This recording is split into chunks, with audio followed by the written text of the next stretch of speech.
We have some major updates of mixed martial arts, starting with the news. Dustin Poirier told Dana White to set up a crazy 4-man BMF tournament with him, Justin Max Holloway, and Dan Hooker. During a recent talk with Sirius XM reporter, Dustin revealed this plan. Here's how Dana White reacted to it. Dustin Poirier proposed a 4-man tournament for the BMF title. Him, Gaethje, Max, and Dan Hooker. Is that something you'd ever consider? I mean, it's BMF, so you can make up your own rules. Sounds fun. Never thought about it, but yeah, I love it. Magomed Ankalaev says he's totally ready to fight Jon Jones if Stipe Miocic ends up getting pulled from the fight for any reason. On his X handle, he wrote, "Chael Sonnen, you are right. I am the best striker in the light heavyweight division if Jon Jones' opponent got injured. I will fight him also, and I will beat him." Conor McGregor picked his pound-for-pound top fighter. So, McGregor was in an interview talking about a bunch of stuff, and the reporter asked him who he thinks is the best pound-for-pound fighter right now. Here's what Conor revealed. Alex Pereira at heavyweight? We got to see it. You're calling for it the other night. Yeah, I think that would be a viable next move for him. I think he had a difficult enough weight cut, if you could see. Now, in fairness, his coach came out and said he was maybe under the weather. He was on antibiotics. So maybe he is fine at light heavyweight. There is one more matchup for him at light heavyweight that I'd be interested in, is against the Dagestani. But other than that, I'd like to see him go for it. You know, someone has to go for the 3 belts. It's myself or himself. Who would Conor McGregor say is the pound-for-pound #1 guy at this very moment? You know, 2024 has been Alex Pereira's year. No one can deny that. And, you know, if we go by that, you know, forget belts, forget any of that. It's in competition. He's 4 fights this year, 4 KOs, and his most impressive one was most recently. I'd put Alex as #1. I'd put Alex as #1. I think he poses a lot of problems for Jon also. You know, that's a dangerous style for Jon. But it's a decent one for him because he's not, you know, so big. Jon is new to the heavyweight division. Jon, he had a nice one against Cyril Gane, but he's still untested at heavyweight. And I'm sure in the back of his mind, he has that thought that some of these guys are really big. Alex is a nice one, and I'd be very excited to see that bout take place for sure. Dana White responds to Amanda Nunes comeback rumors. A few days ago, Amanda Nunes posted a video on social media.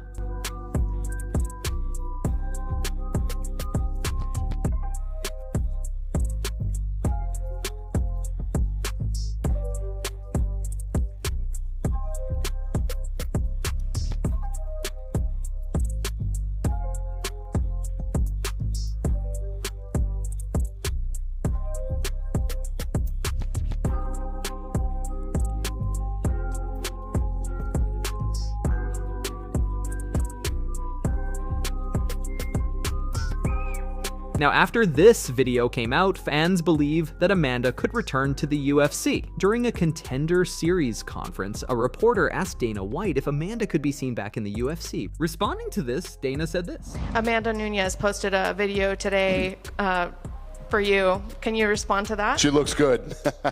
She looks great. Looks like she's still in shape, so you know where her head's at, and I love that about her. There's a lot of things I love about her. I love that about her. She's keeping an eye on who wins the title next, and you know, I think she's teasing that she might be interested in coming back.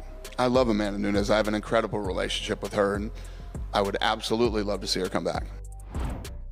Khalil Rountree revealed his UFC return date. After suffering several injuries in his fight against Alex, Khalil is currently resting. In a recent interview, he announced that he plans to come back in early 2025, and his next fight will be against Jamahal Hill.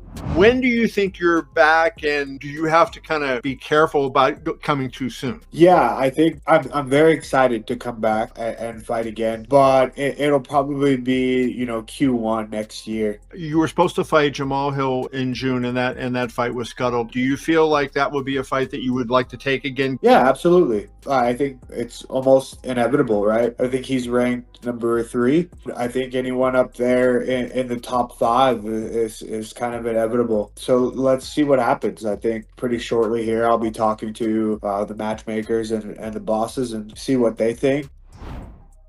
Jake Paul warns Alex Pereira about a potential boxing match. Paul believes that after watching Alex fight against Khalil, he found several weaknesses. Paul is confident that he will beat Alex in boxing 1000%. But bro, like Alex Pereira monster. You don't really think that you'd beat him in a boxing match, right? 1000% I would beat him. Rountree actually kind of exposed that he doesn't have a high volume output. He doesn't like body shots. And in MMA, Pereira would rip my head off. Yeah. But boxing is a completely different sport, and the pace of it and the style of it But you know, is completely different. He did kickboxing too, though. You don't think? Yeah, but he has holes, right? I mean, Rountree rocked him, hurt him a couple of times to the body, but didn't follow up on it. So if anything, this fight showed me, yes, Alex Pereira is great, but I know I would beat him in a boxing match, and I still would love to make that happen. And pressure's on him, you know, if he can find his way out of the UFC contract like Nate Diaz did, and then eventually him and I can talk.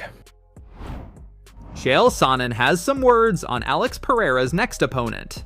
You want to know what Alex Pereira is doing next? Because I'm going to tell you. Sure. I've been a guy telling me about Alex Pereira for a while. So this guy is a kickboxing guy, first and foremost. And this guy is a big money guy. This guy told me that he was going to fight Izzy. This guy told me he's going to fight Izzy again. The guy told me when he was done fighting Izzy, he was going to go up to 205 pounds, fight one time, and then draw right in for a world championship. I mean, none of those things were very believable or realistic at the time. Every one of them happened, including only having to go to 205. Man, this guy's an inside source. This guy promised me Pereira's next fight is going to be against Tom Aspinall. Max Holloway and Ilia Topuria go back and forth face to face, and it's funny. Take a look. You were forced to fight me. You were forced to fight me. You didn't want to fight me. You were forced to fight me. Yeah, because you asked to fight with Michael Chandler. You asked to fight with Conor McChicken. You asked to fight with too many fighters because you were trying to avoid me. Who told you this? Who told you this? Who told you this, my friend? Who told you this? Exactly. Shut up. You're lying. This guy's a liar. I'm a liar. I'm a liar. Yeah, I asked for you. I asked for nobody else. Look at my eyes. I'm a liar. Look at your eyes right here, brother. Yeah. What? What's up? You are the one who was trying to avoid the fight. You How? were the one.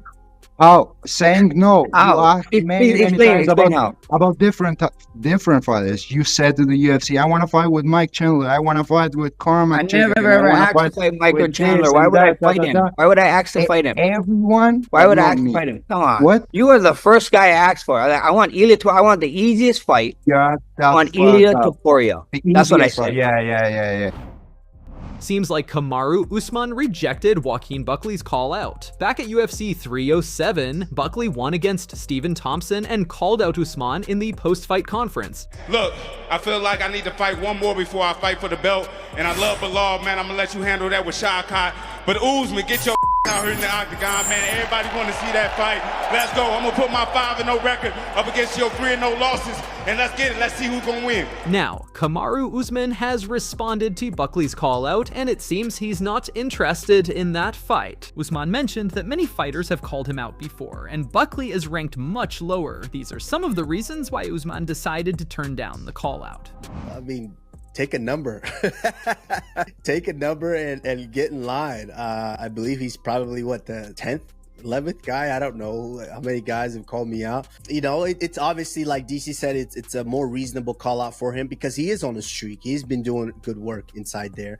I believe he was losing that fight, and it was just a way to be relentless and find the shot eventually to get that finish. So, you know, hats off to him. He did a great job. If that's the fight, then that's the fight. If it's not, it's not. You know, obviously right now I'm working on myself and trying to get myself back because I fought injured for so long to where I achieved all the things that I achieved. But like I said, I ain't going nowhere. I'm still here, and eventually I will get in there and I will show the people that I am once again the king. So it is what it is, but you know,